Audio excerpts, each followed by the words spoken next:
जिंदगी के खातिर बनाई गई हूँ, दहेजों के खातिर जलाई गई हूँ। किसी ने न समझा मेरे जिंदगी को, चटाई समझ कर बिछाई गई हूँ।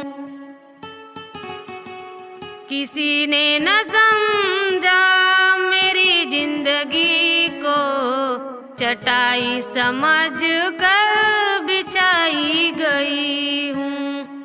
पड़ी जब भी मेरी जरूरत किसी को, नींदों से अक्सर जगाई गई हूँ। जिंदगी के खातिर बनाई गई हूँ, दहेजों के खातिर जलाई गई हूँ।